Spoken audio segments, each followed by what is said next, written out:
Hey, Central Illinois professionals, do you know where people go to learn more about you? They typically either go to your About Us section of your website or your LinkedIn profile. And guess what the first impression is that they see? That's right, it is your professional headshot. Your headshot is part of your brand. Your brand should proudly show the world how passionate you are about delivering quality products and services to your customers. At Studio 21, you won't get the boring old headshots that everyone else has. When you get photos with Melissa Hardin at Studio 21, your headshots will show off your strength, confidence, and approachability. To book a professional headshot appointment for you and your team, call Melissa at 217-962-0048 or visit www.melissamharden.com. That's MELISSAMHARDEN.com. And let Melissa at Studio 21 help you stand out from the crowd. Welcome to the Central Illinois Business Leaders Podcast, where business owners, thought leaders, and community champions from across Central Illinois come to share their story. The Central Illinois Business Leaders Podcast. Anything less would be uncivilized. What's up, Central Illinois? I'm Derek Hayden. I am your host of the Central Illinois Business Leaders Podcast, powered by Zambu. Zambu is a delicious grapefruit or wildberry vodka-based spirit infused with a Brazilian buzz button. It's smooth, tasty, and leaves you with a signature tingle. Learn more at zambuliquors.com. Zambu, taste the tingle. All right, Central Illinois, today's guest is the CEO and co-founder of Voltage Digital Marketing. Ladies and gents of Central Illinois, please welcome Neil Twa. How are you doing, Neil? I'm good this morning, Derek. How are you, sir? Doing very well. Thanks for joining us. My pleasure. Excited to learn about your business, your story. But before we do, I'm going to ask you a few icebreaker questions, Neil, if you're ready. Okay. Some curveballs. Let's go. There we go. All right, we've kind of changed up our icebreaker questions to ask some unique questions. So I'm going to ask you the first question. If you could go into battle with any animal, what would that animal be and why? Oh boy, I've never been asked that kind of question. That's interesting. Good. That's what I like to hear. The first thing that comes to mind is probably not the best, but I'd say rhinoceros. I like it. Why would you say rhinoceros? My mind shifted between an elephant and a lion, but I think the elephant and the lion might turn on me, and at least the rhinoceros I could get behind. And maybe he's just going to go and I just follow. I think the other two might either stomp me or eat me, so I probably won't go with those. I like it. Well, I think we've actually had that answered before by another guest. Oh, yeah? Because he said, have you ever tried to stop a rhino? That's kind of what I was thinking. I'm like, I just get behind him and just go, right? And he's like, probably not going to know I'm even behind him. Exactly. He's not going to be thinking about eating me, so that's always good. That's a good answer. So second question, Neil. If you could have any superpower, what would it be and why? Any superpower, and you're going back to my kid. Like, I wanted to be Superman when I was a kid. Like, who didn't want to be? Like, when I was Halloween, I wore like the plastic costume and the face mask, because that ages me. Yeah, I would say Superman. And then what would the power be? I guess, the ability to fly, probably. Yeah. Of all of his things, the ability to fly would probably be the coolest. That would be pretty cool. Cool. Last question, more of a business question. Okay. What do you feel is the biggest hurdle or struggle that business owners are facing today, and how would you recommend maybe jumping that hurdle? That's a great question. I can't necessarily speak for all business owners, but I mean, in terms of being a business owner, in obviously an economy of business and what we do, I think the struggle is usually trying to determine the obvious. I'm going to say the obvious, but to me, it's obvious, of maximizing profits for longevity with any unknown situation and any turmoil in a market or condition. It's most business owners won't just think, not always think, how can I take advantage of this? There's blood in the streets, Warren Buffett, right? But they'll want to create longevity to weather the storm and go through it. And that might mean, making some difficult decisions. And so I would say pivoting. Or pivoting in different directions is probably their greatest opportunity. And in a lot of cases, it's the greatest weakness for business owners, as to what decisions to make and when to make them and what order to make them in order to create that opportunity, that longevity, or that growth opportunity when things feel like they're turning down. A lot of business owners want to grasp at straws. I think they want to gain and try to hold onto things and kind of feel like they got to hoard them for that time frame.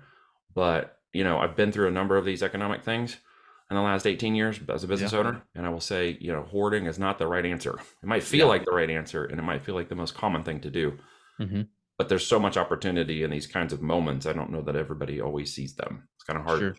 Sure. Excellent. Well, that's a great answer. I'm sure that's one that our business owners need to hear that are listening right now. So that's awesome. Well, Yeah. Neil, you breezed through the icebreaker questions pretty easily. So Did I win? You did, yes. I'll take it as a win. We'll send your prize money in the mail. Rhinoceros. We were watching Flight of the Conchords, that band that's gonna sing the songs, and they have the Rhinoceros Rex and Rhinoceros. We were just listening to that the other day, and I think that's probably why I thought of that. Well, hey, whatever brings it top of mind, it worked out for you. It's perfect. Rhinoceros Rex. There you go. Well, Neil, at this point, I'm going to hand you the mic. You tell us your story. Take us back as far as you'd like. Bring us up to speed with what you got going on today. Anything in between you want to share as well. Well, let's not go too far to the way back machine here and things that only my mom might find interesting. But I mean, in business, in simple terms, I had no plans to go to college. I had no plans to take the normal route. That was an opportunity for me. My dad was a 30-year hardworking, stay with the one company, had the old, thermos from Stanley Cup, and did the black lunchbox every day for 30 years. Mm-hmm. But I knew things could be different for me, even though we didn't have a lot when I was young. And so I never planned to go to college. I actually planned to go to the Air Force. So I spent my entire career in high school just kind of breezing through. It was not very complicated for me. I did really well in high school and didn't care about it, quite honestly, because I wasn't planning scholarships and the thing. I just wanted to go be a fighter pilot. Sure. So, you asked about superpowers earlier, and I was thinking, like, what's a superpower? That doesn't relate to that part, but it came to my mind. Yeah. But as it turns out, being the size that I am, 6'5", pretty large guy, I didn't fit the cockpit, so that wasn't going to be my outcome. So I was pretty disappointed when I found out I could be a fighter pilot. So my fallback was to go to college. Didn't want to be there. Spent 3 years kind of fumbling around in that nonsense. Failed out a couple of times, but in the process, I had the opportunity to basically jump and pivot in that because the internet came online. And I know that sounds kind of old school, but man, this is not a long ways back from so much change. And long story short, the internet came online, and I just jumped into the world and went wherever it was going. You couldn't learn it except be experienced by it. You couldn't be taught by it because you were learning from everybody around you, and there was no school, education, or track to follow. You just had to dig in and with tenacity and grit, figure out your way through it. Mm-hmm. And that led me to opportunities. I taught myself how to become a programmer. And I started programming as a contractor, got onto Sprint as a full-time gig, basically flipped a resume into the PCS division that was launching the first mobile phone. Wow. And had an opportunity to fly with those guys. We had about 5,000 people pulled in from Sprint long distance that launched that first brick phone with the 1-hour battery. And got to watch that thing go to market. And by the time I left, IBM had hired me away from Sprint based on what I was doing in the world of knowledge management and information tracking and artificial and human machine learning that we were doing in the latent semantic world, of which so much of it we just live around now and don't realize how much we live around now. Long story short, we had about 80,000 employees in Sprint. So I got to watch a hyper growth situation expand from the inside out, and then went over to IBM and for almost 5 years expanded that into other markets and channels into large companies in Fortune 500, and started to get to a place where life was changing. Didn't want to be on the road anymore, getting married, thinking life was going to be very different. And IBM said, hey, go to Argentina. We're moving your division or early retirement. So I took it. I pivoted, talk about pivoting. I jumped. And then for about 18 years, I've been on my own. I've done a series of companies in the oil and gas, high tech, e-commerce world, technology and management consulting. Stepped into affiliate and online marketing to help expand my business in 2008, 9, and 10. Found out I was really good at the marketing side, and that led me into marketing, business, lead generation for companies and businesses, and then tied into physical products along with lead generation for services. Found out I was really good at that. And so I realized that if I was going to expand that beyond just, clicks, then I needed to do something in the more business world, and physical products seemed to be the obvious answer.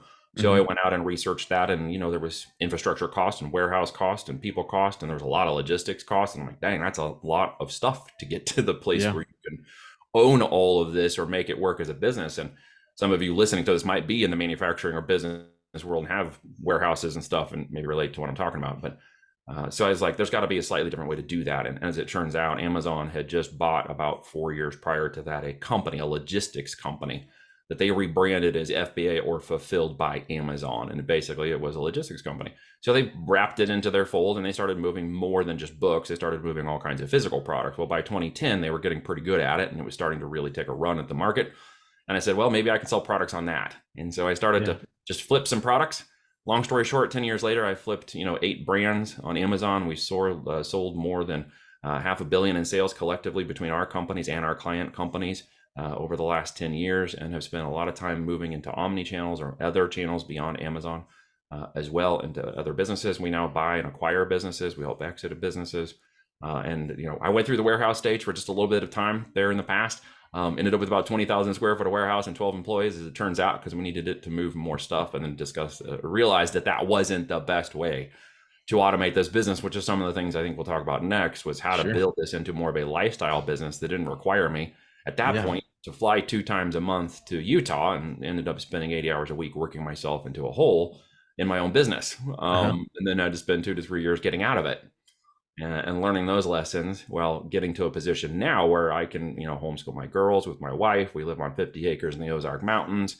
My time is now mine. I'm able to podcast and talk about what we're doing while running an operation business behind me that has at least 12 contractors involved in all the operations of our company now, but no employees. So very that might cool. be of interest to somebody who's listening. I have no employees.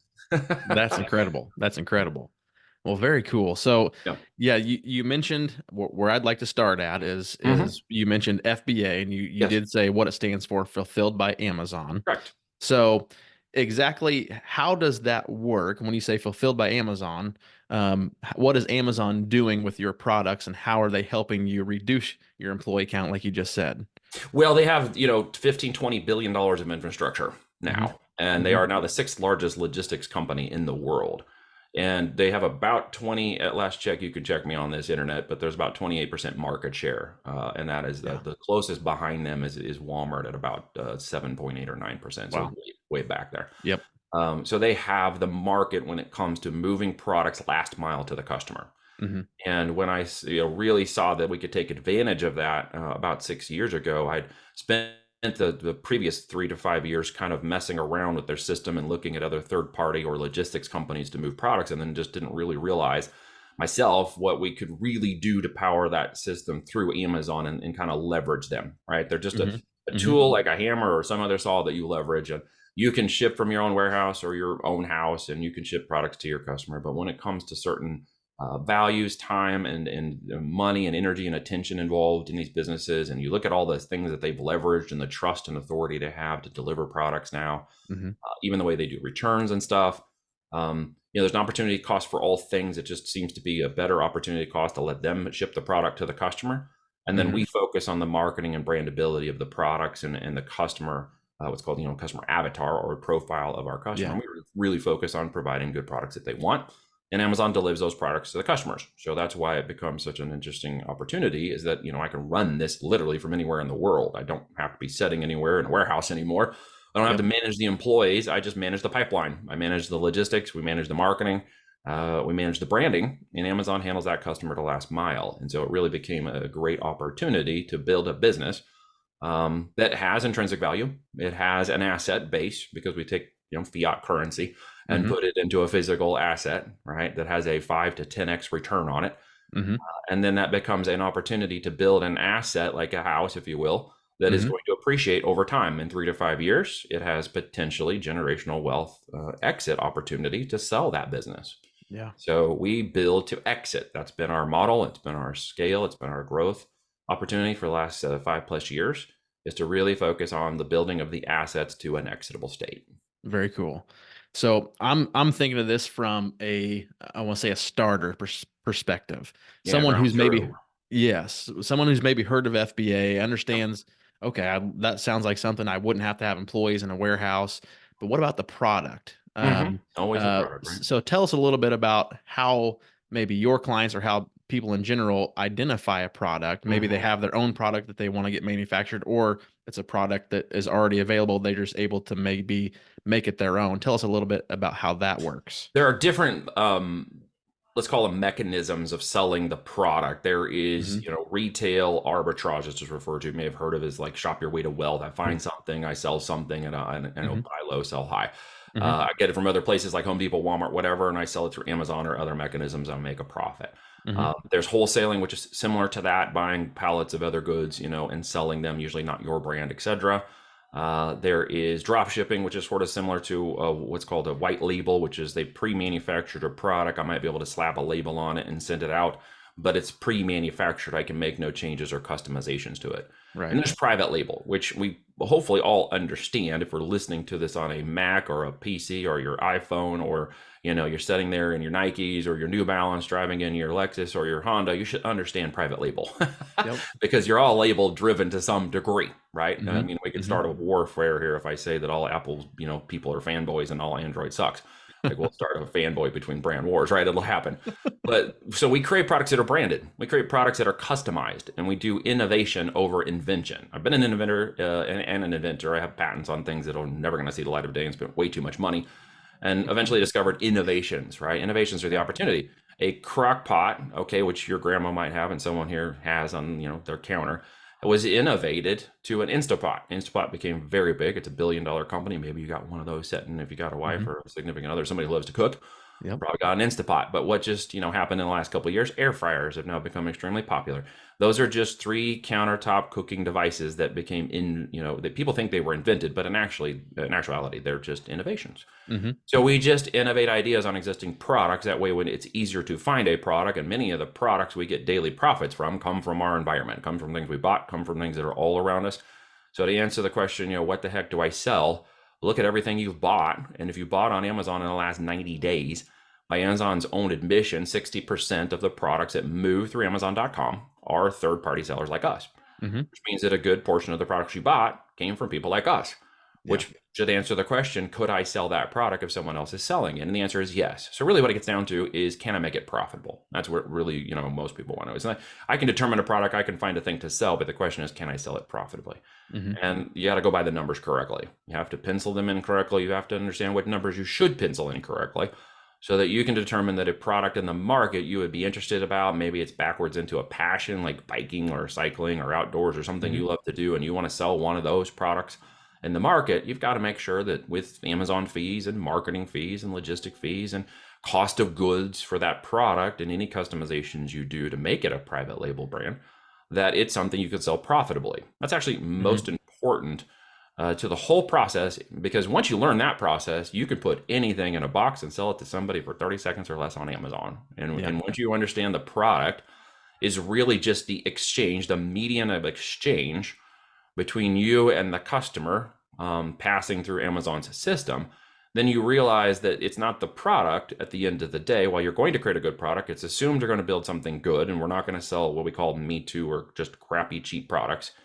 So we are going to typically sell products 50 to 150 in retail range. We're going to sell a problem-based product to fix a problem, and we're going to gain the reaction from whatever the customer is. They want to jump faster, go higher, lose weight, gain weight, do something, chop faster, cut faster, whatever it is.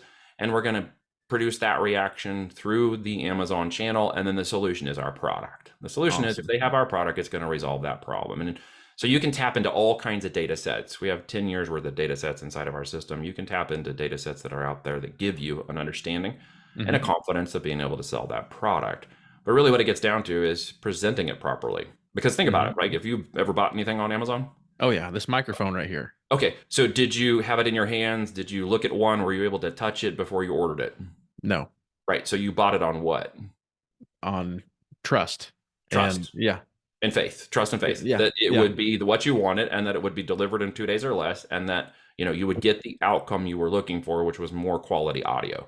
So you didn't actually buy the product. You bought the faith and belief and trust in the system and the product itself, and the product was basically the exchange of that. And if you loved it, you might leave a review. If you didn't like it, you leave a negative review, and that kind of closes the cycle. So really, at the end of the day, you now trust to a degree the manufacturer of the private label product you bought. And so we are in the same exchange median. We are in the same mechanism at the end of the day.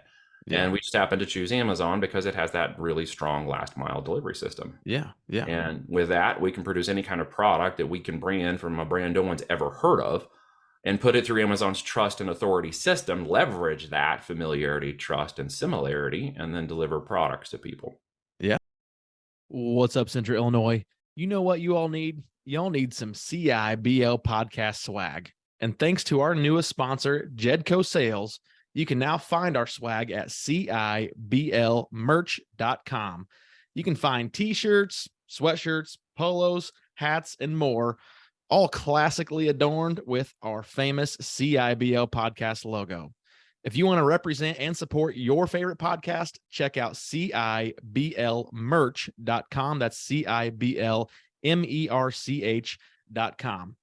If you like our store, you can also build your very own business swag store with the help of Jedco Sales in Effingham, Illinois. Jedco is owned by previous CIBL guests, Andrew and Laren Dial. They've set up a special discount offer for CIBL guests and listeners to set up your very own custom branded swag store. You can now offer branded apparel to your employees, customers, and fans, and Jedco will fulfill all the orders for you. Contact Jedco at sales@jedcosales.com. That's sales@JEDCO sales.com, and tell them that Garrett and Derek sent you. Let Jedco help you get noticed. Well, I know that there's probably people listening like, oh, I don't even know where to start. But you also mentioned something before that I want to go back to. You said process several times, and it looks like or sounds like voltage is the one that can help with that process. Is that correct? Well, sure. I mean, there's a playbook, and a lot of people have playbooks. Ours just has been developed, over 10 years and tens of thousands and tens of millions of dollars, and moving hundreds to millions of products across the system. We've developed a process, a data, and a playbook to get expected results from an outcome. We don't hedge an invention like we talked about earlier. We innovate existing products in the marketplace. We don't order 10,000 of them and go see if the market wants it. We order maybe 100. And test the market to validate the process. If something rings, then we go, great, is the numbers and the data and everything looking great for that product?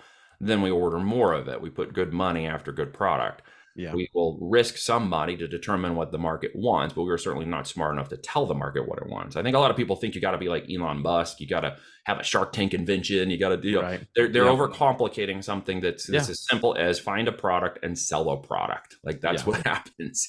Awesome. And so, you find all kinds of products, and even products you've bought through Amazon that you could potentially sell as long as the numbers make sense. And then you just simply create a brand. I know that sounds like we can create a brand in 10 minutes. There's AI systems and thought processes.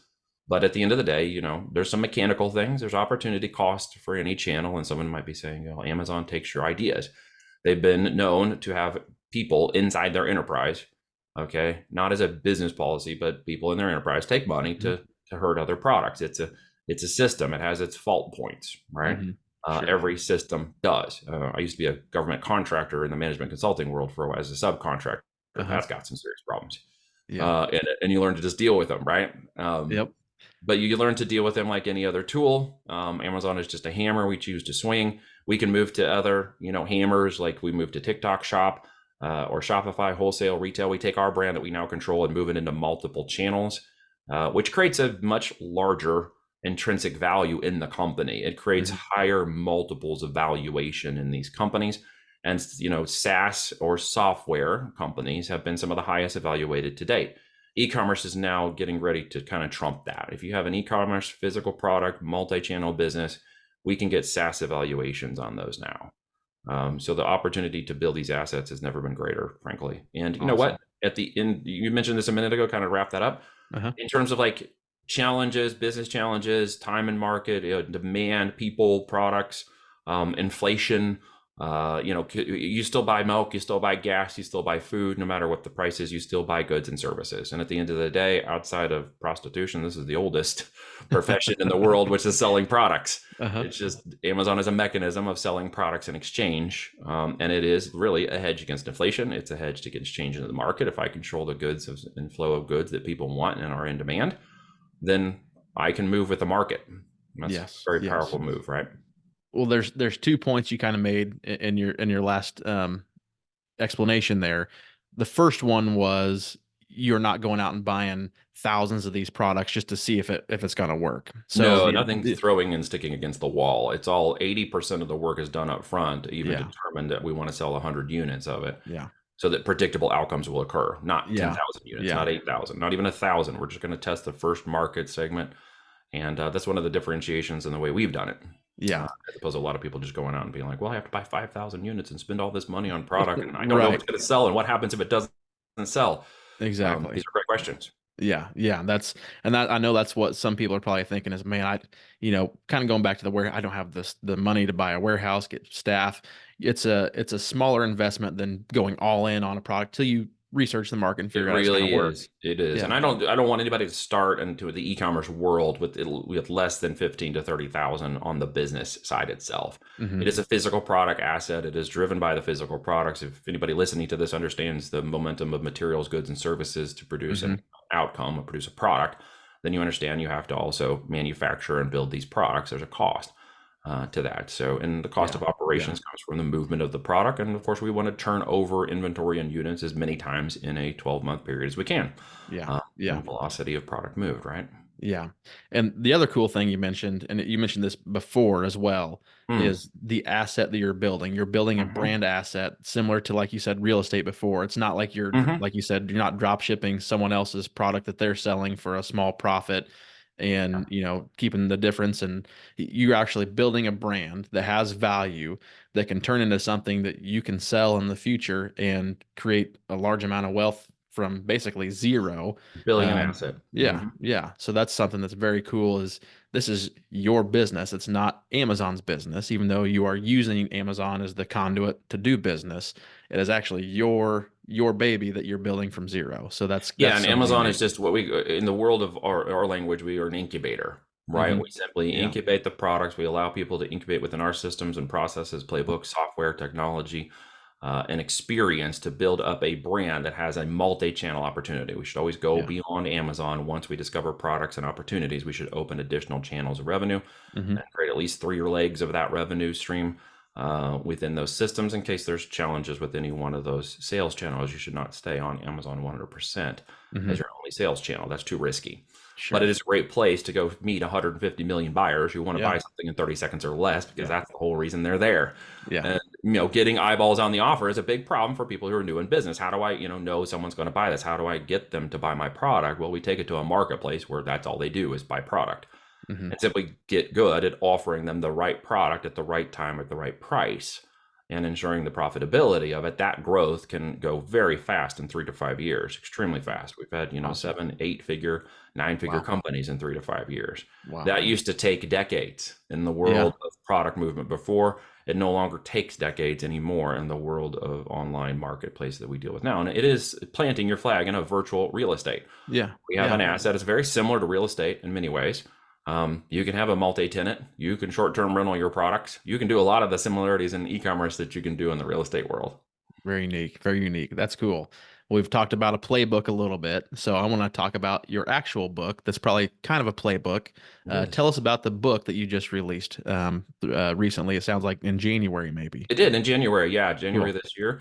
It was a labor of love. It took about a year to get it done. It was based on 15 different podcasts that I did. I have a podcast called High Voltage Business Builders Podcast Cool. that we release every week, that talk to people who have done 5, 10 million, or 100 million in sales, and interview them about their experiences, journey, etc. Hmm.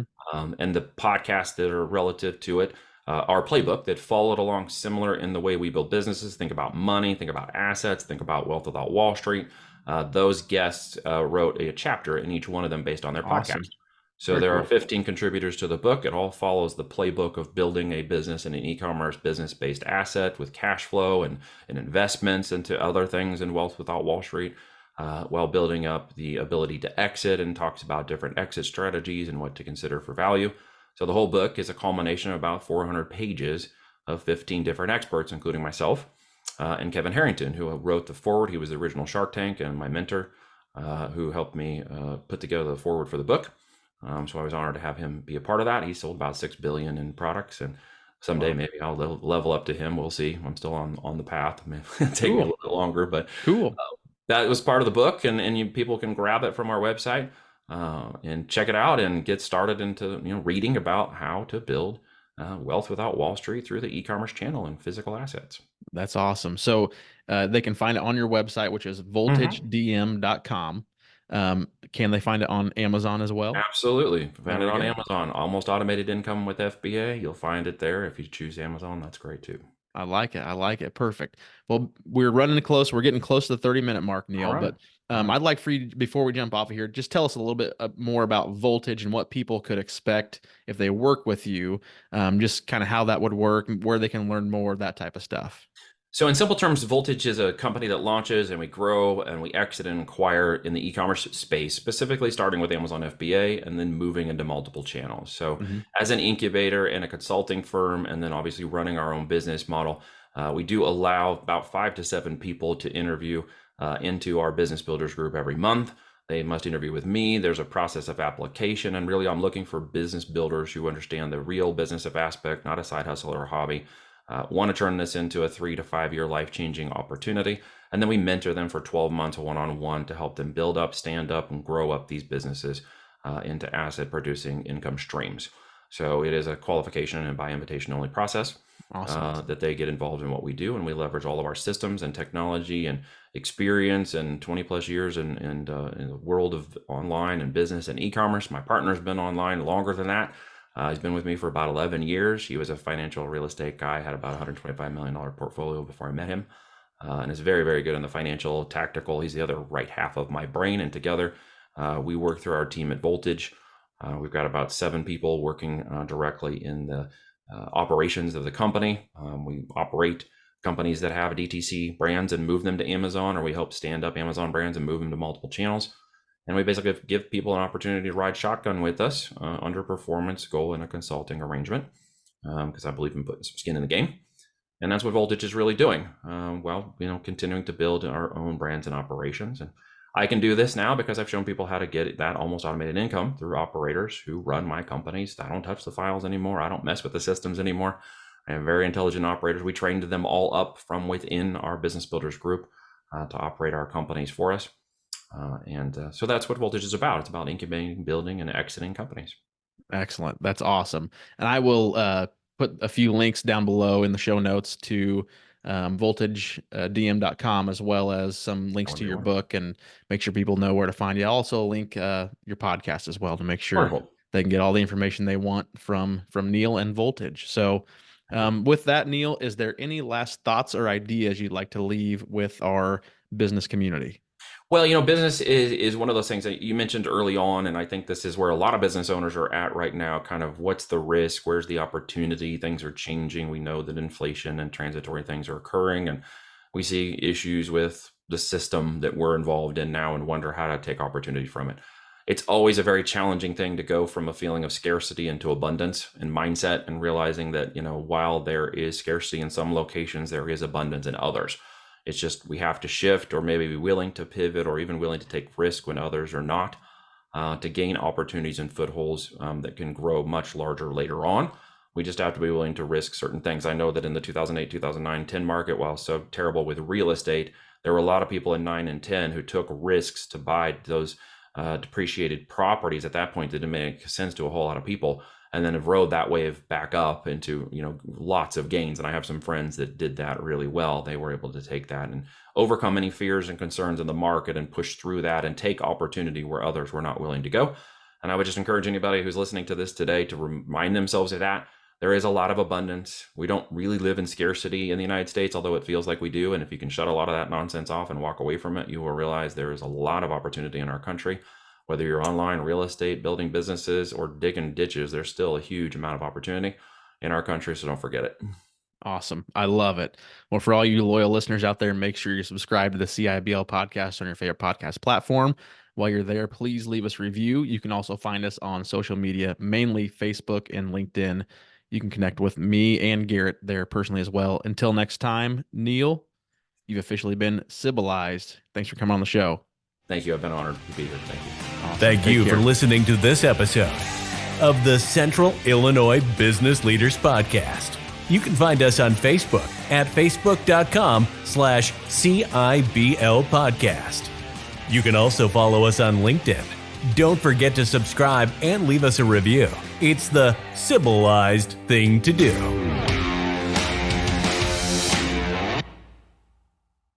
What's up, Central Illinois business owners? We know that insurance and employee benefits are one of the most expensive, confusing, and frustrating hurdles that you face in your business today. Garrett and I work with Central Illinois businesses to create insurance and risk management programs and employee benefit solutions that reduce risk, enhance your business, and maximize your profitability. Head to CIBLinsurance.com to learn more about insurance solutions that are specifically designed for your Central Illinois businesses and to watch our educational videos about work comp, employee health insurance, commercial insurance, and other insurance products to help your business go to the next level. Go to CIBLinsurance.com. We'll see you there.